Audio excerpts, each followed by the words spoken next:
The department's case starts with a problem that is bigger than a messy house. The real issue is basic parental functioning. The caseworker is not just saying the home looked cluttered. Okay. And March 20th of what year?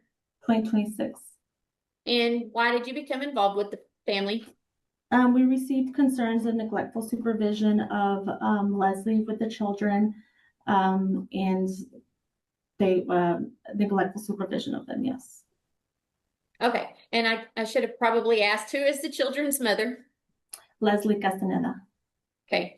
And when you receive, who is the children have several different alleged fathers, is that correct? That's correct. Okay. And the judge mentioned those names, Brannick Dixon. And who is Brannick Dixon the alleged father of? Josiah Castaneda. Who is Jose Juarez the alleged father of? Mariposa Castaneda. And then Aaron Lancaster, who is deceased, is the alleged father of which child? Nicole Castaneda. Okay. Now, when you received the report on March 20th, what steps did you take to work the case? So I initially went to speak with Nicole before going to the home, and I visited with her at the school. And then after that, I was informed that Josiah was not at school that day. So I went to the family home on 306 North Kentucky, where I visited with Leslie, and I observed Josiah. Okay, what was the condition of the home when you got there? The condition of the home was extremely cluttered. There was various items all over the floor, all over the home. While I just remained at that time in the living room, but she did have in the middle of the living room a pack and play in there that she said that was given to her from the previous case. And so the conditions did not seem appropriate for Mariposa, especially I discussed with mom because Mariposa was 5 months at the time, and it's around this age where they start standing or sitting up and crawling, and so I did not feel that the home was in an inappropriate condition for the children. Okay, and was the family living with anybody? Yes, so they live with Teresa Sanchez and her cousin Edwin. Edwin, I'm sorry, Edwin Castaneda.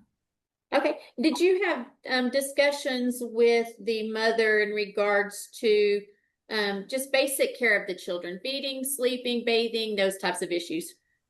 Yes, ma'am. So I discussed with her to kind of go over what her daily routine is with the children, with Mariposa. She didn't understand what I was saying. I had to ask several times, rephrase the questions until she finally said that she bathes Mariposa every other day, and she could not give me a clear answer despite my efforts of trying to help her understand by rephrasing my questions and reiterating that. What was mother's inability to comprehend your questions and provide information concerning to you? Yes, it was. Why is that? It was concerning to me because if she was not able to comprehend just basic questions like that, then it just didn't seem like she would be plausible to be able to care for the children. Just simple tasks as bathing them and things like that. She was not able to deliver an answer, giving the indication that there's not a routine, that she doesn't care for them appropriately. And so that was concerning for me. Did you observe any concerning behavior by the mother towards the children while you were present that day? Yes, ma'am. So one of the things I noticed is while I was visiting the second time I went with Teresa, when her mother Teresa was there, Mariposa got fussy, and Teresa was the one that picked her up and fed her with the bottle. I ended up after speaking with Teresa and Leslie, I went back to my car to staff with my Supervisor Pierce. Upon returning back to the home, I observed Mariposa Nicole changing Mariposa's diaper. And so then I was discussing with her kind of the steps on what we need to do. And I observed her speaking harshly to Josiah for putting his feet on her lap. And back up, you're using her. Who was speaking harshly to Josiah? Leslie was speaking harshly to Josiah for putting his feet on her lap. Just very cold mannerisms is what I've observed with her as well during my interactions. In your observations, did it appear that other people in the family, including the child Nicole, was really caring for the younger children? Absolutely, yes. Various times, even while visiting with Nicole, on my initial visit with her at the school, she said that Leslie, her mother Leslie, had told her that it was her responsibility to care for Mariposa and to kind of take on that role. And also when we were having, when they came to the office to have a family, with the family, Nicole and the children, and Leslie came to the office to have a family team meeting. Nicole was observed getting Mariposa out of the car, putting her into the stroller, and bringing her into the building without Leslie acknowledging or engaging in that interaction at all. And for clarification, how old is Nicole? Nicole is 9. Okay. Now, you mentioned them coming to the department. What date did the family come to the department or go to the department? I believe, sorry, give me a second.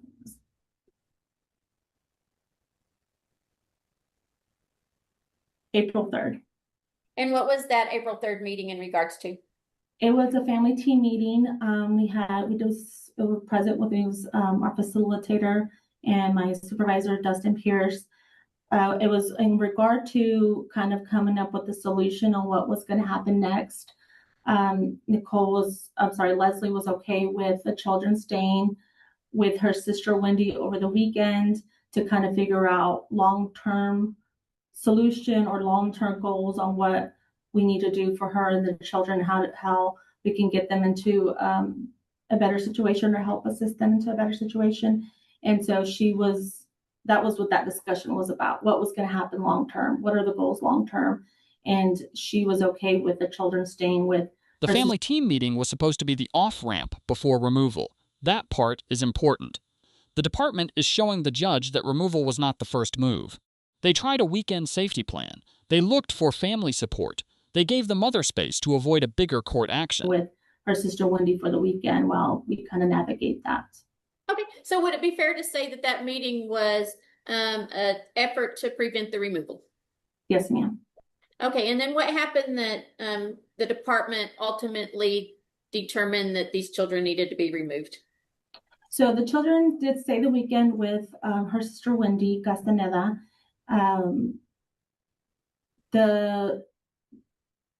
I learned that I believe it was Tuesday, the following Tuesday, that when I spoke with Leslie, she had Mariposa and she went to Lubbock.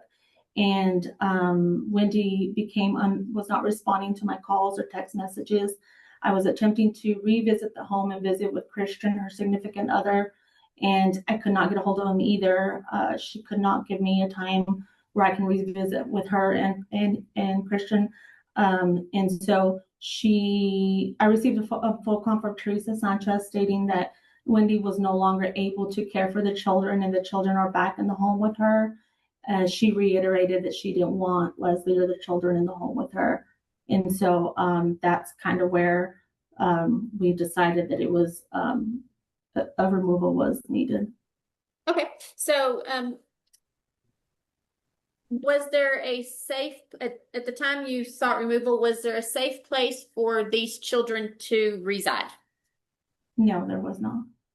Okay, and the one kind of safety net, would it be fair to say the kind of safety net had said, no, I'm not going to do this any longer? That's correct.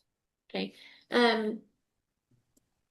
To your knowledge, where is the mother, Leslie Castaneda, currently residing? To my knowledge, she is still residing with Teresa Sanchez, her mother, in the home on 306 North Kentucky. When I last spoke with her and visited with her, she was still there in the home. She did say that she and her mother kind of have not spoken. And so that's kind of where to my knowledge, that's where she was last residing. Okay, and to your knowledge, it was very clear that the children could not continue in that home, correct? That is correct. Okay, now has Miss Castaneda participated in family-based services before? Yes, ma'am. She has, it's been 4 cases previously that she's participated in. One of those being in order to participate and one being with TFF that she did not complete. Okay, hold on. Judge, did you just see that message that came through from Miss Mills? Nope. Hang on, let me look. Oh. We just got a message from Miss Mills that mom texted and needs the link to the hearing. Corey, can you send her that link? Oh, she's sending it now.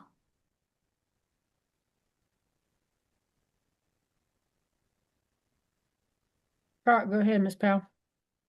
Okay. So I lost Miss Flores. Sorry. So Miss Flores, would this have been appropriate to refer to FBSS again? No, ma'am. Even through an FBSS case, would the department have been able to provide safety for these children? No. Okay. And do you believe that the removal of the children was in the children's best interest? Yes. Are you asking today that the department be named temporary managing conservator of the children? Yes. Okay. And you're not asking for any type of child support or medical support. Is that correct? That's correct. And do you believe that those requests are again in these children's best interest? Yes, ma'am. Okay. I pass the witness.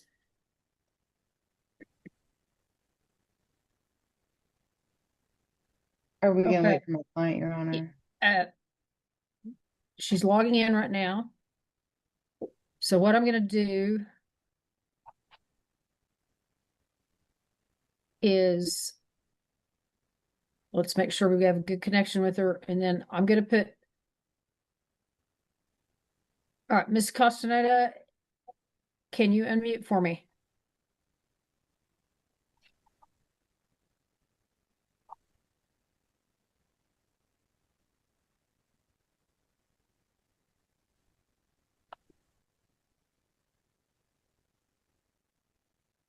Okay, can you hear me?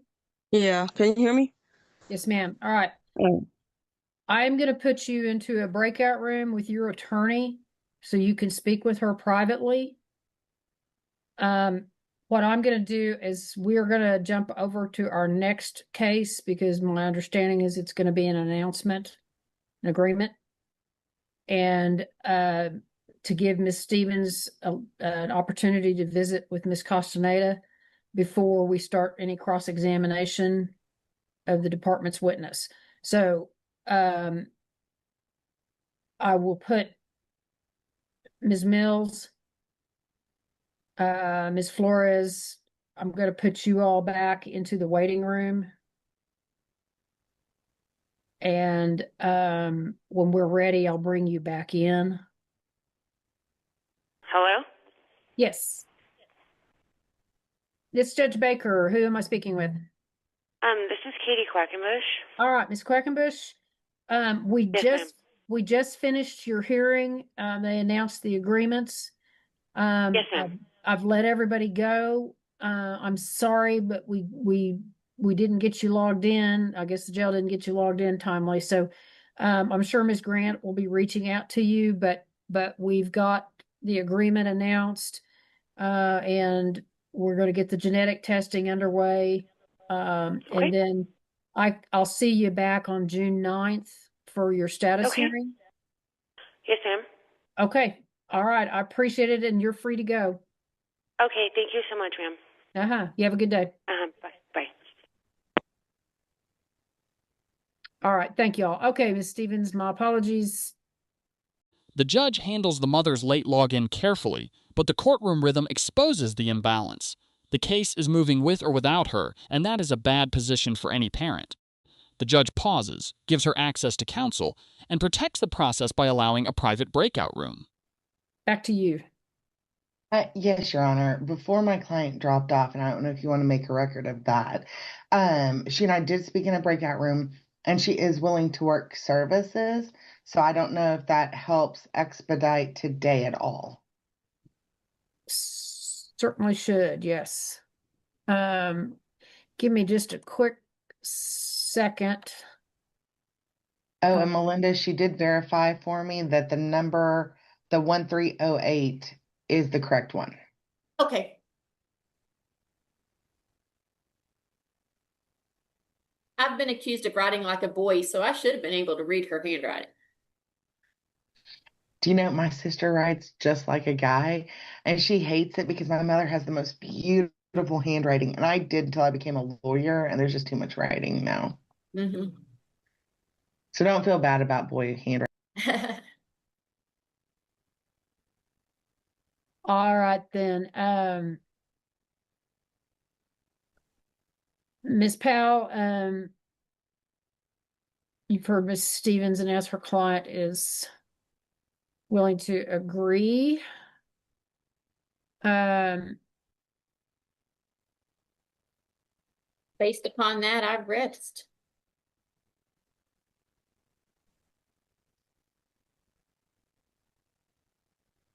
And can I go ahead and I know she showed up and then we went to recess. Can I mark that she's present or I that think she is here? she may be logging back in right now. Okay. I just brought her in, so let me just make sure. Ms. Castaneda, is that you again?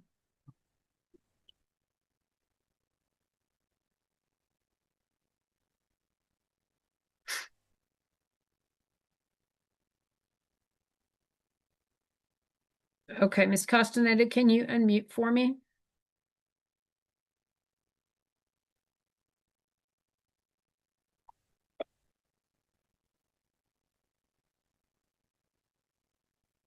She's logged back in under Ms.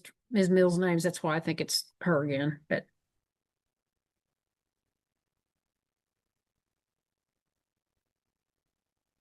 all right, Ms. Castaneda, there you go.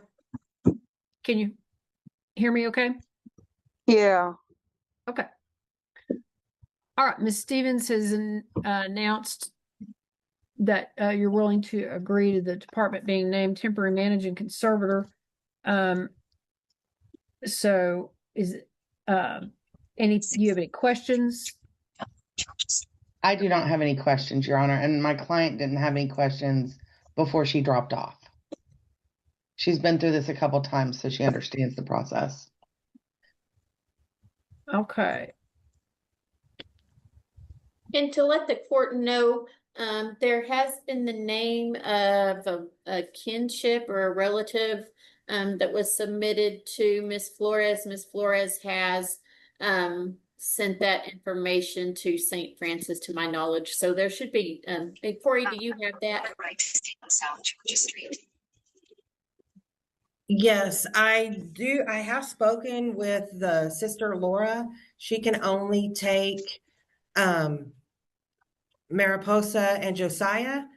And it was my understanding from Dustin that that they were initiating those home studies for her. And then Wendy said that she would take Nicole, but since she was the failed safety. No, I don't want her to go with her.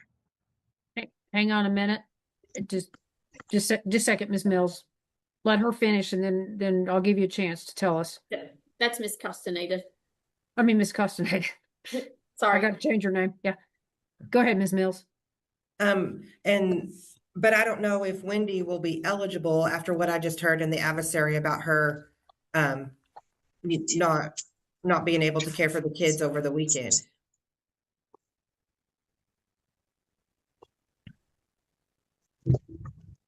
So, right, so obviously, Judge, oh, go ahead. So, Ms. Castaneda, who are you saying you do not want? I don't want my twin nor my mom to watch them. Period. At all.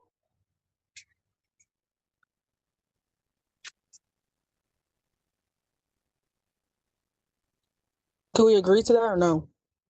Ms. Castaneda, this is Bethany, your attorney. Are you saying you would rather them be placed in foster care with strangers than with family? What is that? Are you saying that you Bethany, would rather them? You want to go back in a room with her? Yes, please. Yeah, let me put you back in a room with her.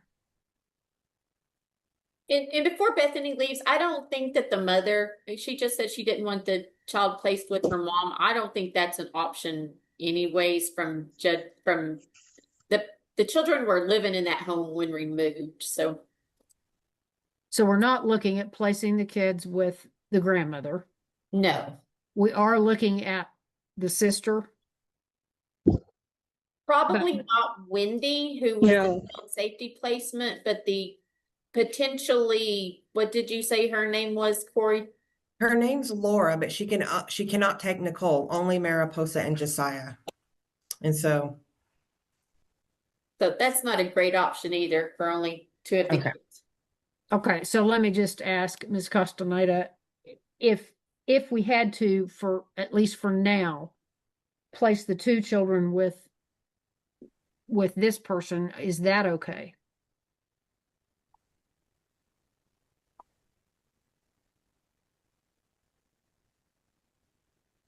Ms. Castaneda?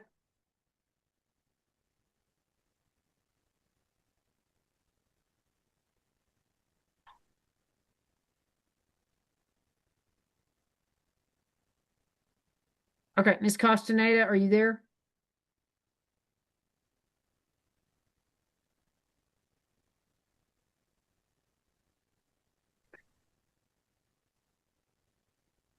Okay, I can't until I can hear her. So if it helps, so we're still sort of working our way through this. The judge is trying to lower the mother's panic while keeping the case realistic. That is smart courtroom management. The mother hears relative placement and reacts like the children could be moved immediately, but the judge explains the delay without turning it into a fight. Right, Yes, she's and- logging in again. She's logging in again. Okay, and the kids aren't all placed together right now anyways.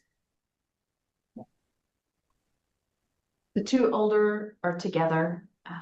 They're in the same basic area, but they're not in the same placement. Did we just lose my client again? She came in on a different device, so I've removed the device we lost her on, and hopefully we have her on this one. Ms. Castaneda, can you hear me?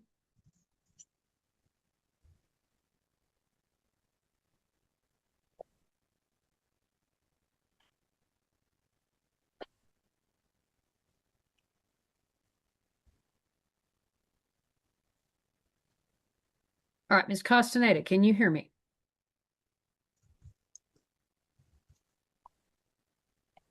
All right, so let me come back then. So Ms. Flores, or excuse me, Ms. Mills, so we're just still exploring what our options are as far as placement? yes, I believe we were going to go forward with a home study on Laura. But Leslie has expressed that she does not want the children to go with her, and she does not want Laura to even have visitation with the children. But she is perfectly appropriate. I ran her CPS and her background, and she's clean. And she's willing to take them. She is living in New Mexico, so an ICPC will have to be done. Oh, so we're not talking about anything that's going to happen anytime soon. Correct. Okay, so if Ms. Castaneda, if you can hear me,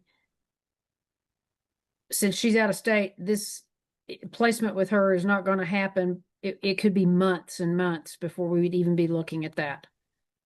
So I think that's not like a burning concern at the moment. We can initiate it, but you know, we can also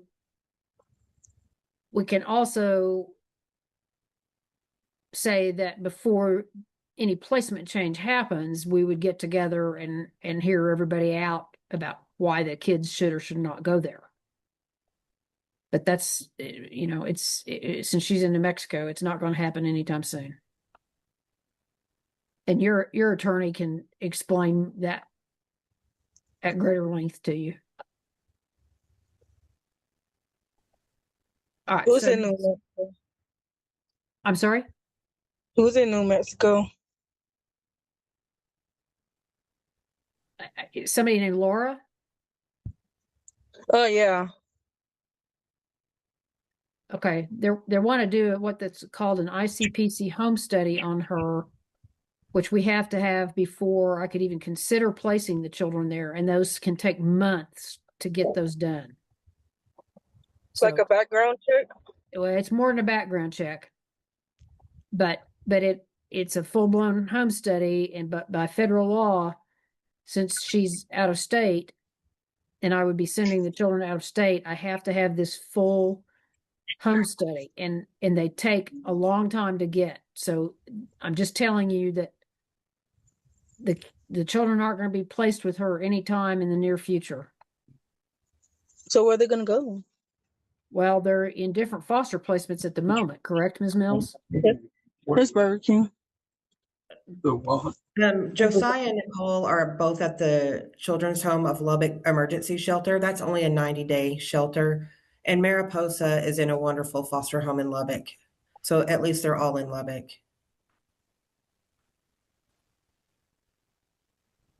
So Ms. Castaneda, the answer is that they're looking for a placement, presumably maybe that can take all of the children, so they would be together. Okay, I'll let my twin take them. Or Alondra could take Nicole, and Wendy, my twin, could take the 2 small babies. All right, thank you. Is that possible or no? Okay, I didn't hear the first person. Who did you say? I said my twin could take the 2 small babies, and then Alondra could take Nicole. Is that possible or no? Since y'all are saying that they can't go with my older sister. Okay, you say your twin. I don't know what your twin's name is. So can you give me a name? It's Wendy. Okay, all right. I'm confused.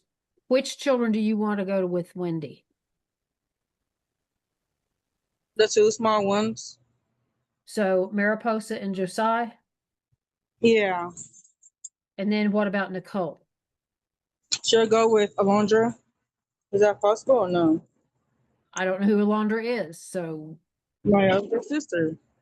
Your other sister? Yeah. The one in New Mexico? No. Okay. She's in Amarillo. Wendy and Alondra are in Amarillo. Okay. All right. I mean, I don't know your family, ma'am. I'm just trying to find out who all these people are. So, Ms. Mills, are we looking at that as a possibility? The only person that has reached out to me is Laura. I have Wendy in the persons list. I did not know about Alondra until just now. But I will try to track down some information, and we can get some home studies going for, we can get these referred, both of them, because we would love to have them back in Amarillo. Okay, so Ms. Castaneda, they're gonna try to make contact with them and talk with them and see if that would be an appropriate thing to do, okay? Yes, that works. Okay. All right. It would help if you could give that information, their full names and phone numbers, to Ms. Mills or to your attorney, just so that they've got all that information, okay? Yes. All right. Okay, then, I do find the evidence is sufficient to name the Department of Family and Protective Services as the temporary managing conservator of all 3 children. And I would find that there would be a continuing danger to return the children home at this time. We'll talk more about services at our next hearing. And we'll look at some of these relative placements and do appropriate home studies as we've been discussing today. No child support or medical supports being ordered in the case. So I'll see everybody back for our status hearing on June 9th of 2026. That'll be on a 9:00 docket. And Leslie, please make sure you stay in touch with me and your caseworker, okay? Okay. Judge Baker, what day did you say? Have it. She said June 9th. June 9th on a 9:00 docket. Thank you, Your Honor. The judge's patience becomes important here because the placement options are messy. Laura can only take 2 children, not all 3. Wendy may be questionable after the failed weekend safety plan. Out-of-state placement triggers an ICPC process, which means nothing is happening quickly. The final stretch shows the mother trying to repair the placement issue by offering new names.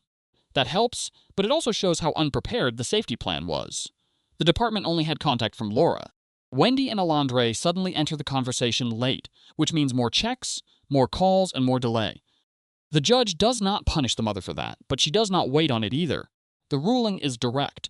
The department becomes temporary managing conservator, and returning the children home is still a danger. That is the consequence of the whole hearing. Services come next. Home studies come next. But for now, control shifts away from the mother because the court sees risk, instability, and no safe return path.